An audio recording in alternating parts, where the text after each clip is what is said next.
Les annonces se poursuivent sur le salon IFA de Berlin. Je suis désormais sur le stand de XGIMI avec Julien. On va vous parler de plusieurs nouveautés que j'ai décidé volontairement de découper dans plusieurs vidéos.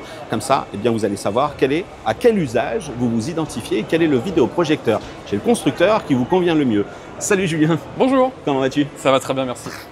On a quand même 3 annonces là. Et j'ai envie qu'on commence dans cette vidéo par... est-ce que ça va être le modèle phare pour cette fin d'année, début d'année prochaine? Comment tu vois la chose, toi? Alors, effectivement, on n'est pas venu les mains vides à l'IFA. On arrive avec plusieurs nouveautés. Je vais t'en présenter 3 qui sont importantes pour le marché français. Oui. La première, c'est une nouvelle itération dans l'ultra courte focale. On avait sorti il y a 3 ans maintenant le premier Aura, qui était un projecteur ultra courte focale XGIMI 4K. Aujourd'hui, son successeur arrive, le Aura 2. Donc on a un nouveau design. Ouais, ça change complètement. Ouais, on reprend les codes design qu'on avait introduits avec le Horizon Ultra l'année dernière, qui était notre vidéoprojecteur longue focale 4K Dolby Vision. On a une esthétique qui est vraiment premium sur ce produit. On utilise des matériaux assez nobles pour qu'ils s'implémentent assez facilement dans les salons. Finalement, c'est aussi ça qu'on veut chez XGIMI. C'est une forme de tissu acoustique que tu as là sur le devant. Exactement, puisque les enceintes sont placées devant. Donc on a 4 enceintes qui sont 4x15 watts, signées par Harman Kardon. Donc ça permet d'avoir un son tout de suite. C'est vraiment la promesse de tous nos produits d'ailleurs. Chez XGIMI, partenaire de longue date, Harman Kardon, oui. Ça fait longtemps qu'on travaille avec eux. Et donc effectivement, quand on branche le produit pour la première fois, le son sort directement du produit, on n'a pas besoin de brancher d'enceinte extérieure. Pour compléter sur la partie design, là, je vois pas d'optique, moi. Non, effectivement. C'est un parti pris. On a introduit ça toujours avec l'Horizon Ultra. Un très bon parti pris. Ouais. Je juge ça comme étant un très bon point positif parce que c'est quand même le truc où il va toujours se loger des saletés. Oui, surtout pour l'ultra courte focale, c'est vrai que comme la lentille est positionnée à l'horizontale, le fait de la cacher quand le produit n'est pas utilisé, ça permet de la protéger des poussières. Et donc dès qu'on l'allume, le produit, le capot s'ouvre finalement avec un effet très sympa qui permet de libérer l'optique et de dégager l'image. C'est un produit qui est 4K. Il est Dolby Vision, il est aussi IMAX Enhanced, une nouvelle certification qu'on introduit pour la première fois avec ce produit-là. HDR10 peut-être aussi. HDR10. En termes de lumens, on a atteint 2300 ISO lumens avec ce produit. Et c'est un produit qui tourne évidemment sous Android TV, donc on retrouve toutes ces applications directement intégrées. Android TV, pas Google TV. Non, Android TV. Est-ce que vous êtes Netflix certified sur le produit? Toujours pas, c'est toujours un sujet chez vous. Ouais. Donc tu l'as dit, c'est un vidéoprojecteur Ultra HD 4K. Oui. Par Vobulation. Parce que c'est une puce classique Texas. Exactement, c'est la puce DMD en 0,47 pouces. Donc c'est ce qui nous permet d'afficher cette image en 4K par Vobulation, tu l'as dit. Il y a un point qui est intéressant quand même à présenter sur ce produit-là, et on le verra plus en démonstration, c'est que le rapport de projection sur l'ultra courte focale, c'est une notion qui est très importante, puisque ça détermine la distance à laquelle on le place au mur. Pour te donner une idée, pour 100 pouces, on va le placer à peu près 18 cm du mur. Ouais, donc 18 cm du mur. Après, il reste effectivement la profondeur du vidéoprojecteur, mais qui est plutôt compact, assez compact dans sa conception. Donc du coup, ça va accessoirement libérer aussi un peu de place sur les meubles, parce qu'on n'a pas tout spécialement ces fameux 60 cm de profondeur.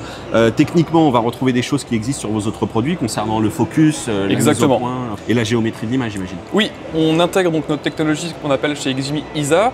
C'est la 5e version de cette technologie-là, et comme tu l'as dit, on a l'autofocus permanent, on a la correction du trapèze, on a la protection des yeux si quelqu'un passe au-dessus de la lentille. On a tout un tas d'intelligence comme ça qui permet finalement de brancher et de profiter de son contenu tout de suite sans avoir passé des longues minutes dans les réglages. Je veux en revenir à cette compatibilité. Tu as dit Android TV, il n'y a pas de Netflix à bord, il y a du Prime et du Disney, néanmoins Disney+.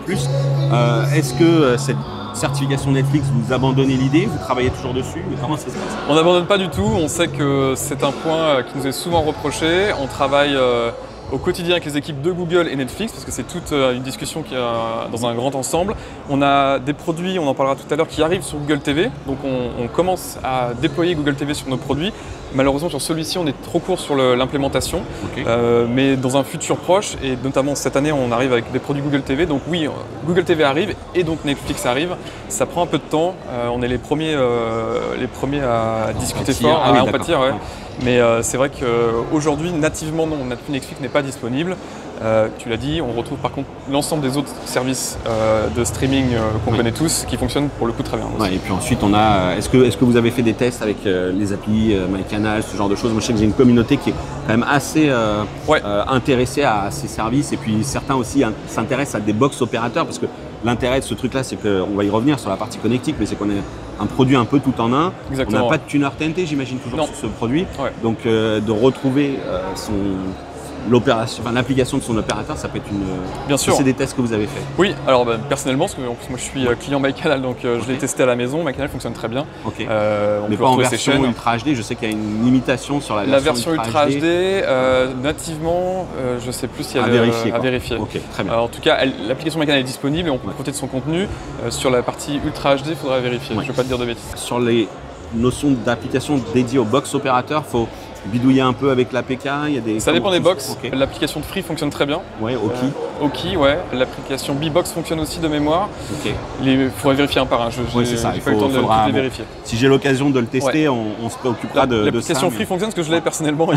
J'utilise à la maison, donc je sais qu'elle fonctionne. En tout cas, tu nous valides celle-ci. Alors, comme j'ai dit, on a cette logique de connectivité et autour de ça, on a une puce aussi, puisqu'on sait qu'on s'est parlé de vobulation, 4K, mais il faut quand même travailler un petit peu le signal. Qu'est-ce que tu peux me dire là-dessus ? Sous-entendu, dans le sous-texte, qu'en est-il du gaming sur ce type de produit lié notamment à la connectivité que tu proposes? Exactement. Alors si on parle des connectivités, juste avant de parler de la partie gaming, c'est un produit, on le verra à l'arrière du produit, on a 3 HDMI, dont un qui est eARC, c'est un produit qui est connecté donc en Wi-Fi 6. On a du Bluetooth 5.2, voilà, c'est un produit qui est très complet en termes de connectivité, donc on peut y appairer beaucoup de choses. Si on parle de gaming, on a un mode gaming dédié qui permet de baisser la latence. On sait que dans la vidéoprojection, souvent la latence c'est un peu l'ennemi du gaming, à 20 millisecondes. Donc on se rapproche de standards qui sont tout à fait corrects. Ouais. On ne va pas jouer en compétition. On aime bien avoir le 16 millisecondes et en dessous. C'est qu'aujourd'hui, sur les télés, on a à moins de 10 par exemple, sur pas mal de modèles. Donc du travail là-dessus, pardon, je t'ai interrompu. Non, on a donc ce mode gaming qui est activé quand on branche une console ou un PC, qui va faire baisser la latence justement et atteindre ces fameux 20 millisecondes. Et sur la notion de fluidité de l'image, vous êtes quoi, sur du 60 Hz en Ultra HD ou tu fais on est du sur 1080, 1080, 120, non, c'est pas le Non, on n'y a pas de 120 Hz sur ce produit-là, on est sur du 60 Hz maximum. Ok, très bien. La notion de puce, alors, est-ce que tu as des choses à me dire? Est-ce que ce modèle débarque avec une nouvelle puce? Est-ce que c'est une plateforme que vous utilisiez déjà et puis vous avez juste entre guillemets amélioré la luminosité? On a sur la partie la technologie de lumière qui est utilisée dans ce produit-là. Ah, on l'a pas dit, c'est du laser. Oui, c'est ça. Alors simple ou triple? On est sur du triple laser sur ce produit-là. C'est la première fois qu'on met en place cette technologie. Donc on avait commencé à la mettre en place sur le Horizon Ultra avec le Dual Light, c'est comme ça qu'on l'appelle chez XGIMI. Donc là on est sur le Dual Light 2.0, donc c'est une amélioration globalement de tout le système optique à l'intérieur chez XGIMI, donc de la lumière. On en a parlé avec des lasers. Ça permet d'atteindre ce fameux 1300 isolumens. On a un ratio aussi dynamique de 1 million pour 1 qui va s'adapter en fonction des scènes. Et on a une colorimétrie aussi qui est très bonne puisqu'on couvre l'espace colorimétrique à 99% de l'espace colorimétrique DCI-P3. XGIMI pour l'instant ne se lance pas sur des offres groupées comme le font certains avec un écran de projection ultra courte focale. Vous avez des partenaires? Ouais. Alors sur cette année, pour la première fois, on va proposer un bundle chez beaucoup de nos partenaires, sur notre site et les partenaires en France qui nous joueront, avec un écran de 100 pouces. Okay. Donc si on parle de prix… Fixe? Oui, fixe, à monter soi-même à la maison. Donc un écran LR dédié pour les produits en ultra courte focale. C'est un écran spécifique. Le prix du produit, on n'en a pas parlé, on est à 2899 € pour le produit, donc le Aura 2. Et quand on va le bundler avec ce fameux écran de 100 pouces, on va être à 3999 €. Ok, donc effectivement, il y a un surcoût, mais on sait que ces toiles techniques sont quand même effectivement pas données. Donc ça sera un cadre à monter soi-même. Tu sais que déjà, dans l'aspect, j'empiète un peu sur l'aspect peut-être, mais tu sais comment il va être conditionné ce produit. On sait qu'il y a des toiles qui sont en rouleau, d'autres c'est des gros cartons, pas toujours facile à transporter. Ça peut être une contrainte pour le client. Alors moi je l'ai monté, l'écran, c'est un carton, un grand carton, mais qui est assez fin finalement. Okay. Les montants sont démontés, donc il faut les monter. Il faut les assembler. Ouais. L'écran est enroulé, il est protégé, c'est livré avec des gants pour faire attention à pas abîmer l'écran. Logique de tension. Il faut bien le monter dans le bon sens, respecter le haut du bas. Oui, sinon on perd l'intérêt de cet écran. Donc il y a une notice d'installation. C'est une installation qui prend du temps, honnêtement, ça prend une bonne heure à installer. Il vaut mieux être deux parce que c'est assez long pour bien le faire. J'ai monté moi déjà des toiles fixes lumens et c'est vrai que ça prend un certain temps. Je sais pas si tu as ce système de prétensionneur aussi avec des ressorts pour qu'il soit bien attendu. C'est là qu'il faut vraiment y aller tranquille. Donc en tout cas c'est une bonne nouvelle que vous puissiez proposer dans votre approche grand public ce truc-là. Alors on sait aussi que certains auront dans les retails auront tendance à pousser des marques plutôt que d'autres, mais voilà, c'est plutôt cool que XGIMI aborde ce point. On se parlera dans une autre vidéo, comme je l'ai dit, de la suite, mais une suite qui va parler de vidéoprojecteur nomade et puis un autre vidéoprojecteur un petit peu plus compact, un peu un entre-deux. Julien, je te laisse me rappeler le prix, la dispo. Alors, c'est un produit qui va être dispo très rapidement puisqu'on l'a annoncé aujourd'hui, donc le 6 septembre. Et la dispo, c'est dans les prochains jours. Donc, début septembre, c'est disponible en magasin et sur Internet. Okay. En France, on va être référencé chez Darty, Fnac, Son Vidéo sur ce produit-là. Okay. Et donc, le prix, 2899 € seul. Ouais. Avec l'écran, on est à 3999. Ok, super. Bah écoute, merci beaucoup. Rendez-vous sur la chaîne, abonnez-vous si ce n'est pas déjà fait, réagissez dans l'espace commentaire si cette vidéo vous a plu, vous savez quoi faire. Dans la description, vous retrouverez le lien vers le groupe de discussion Discord, mes réseaux sociaux, mais aussi le lien vers la playlist de toutes les vidéos ici tournées à l'IFA. Merci beaucoup, Julien. Merci à toi. Bah, nous, on va enchaîner et n'hésitez pas, il y a d'autres vidéos à retrouver de XGMI sur la chaîne.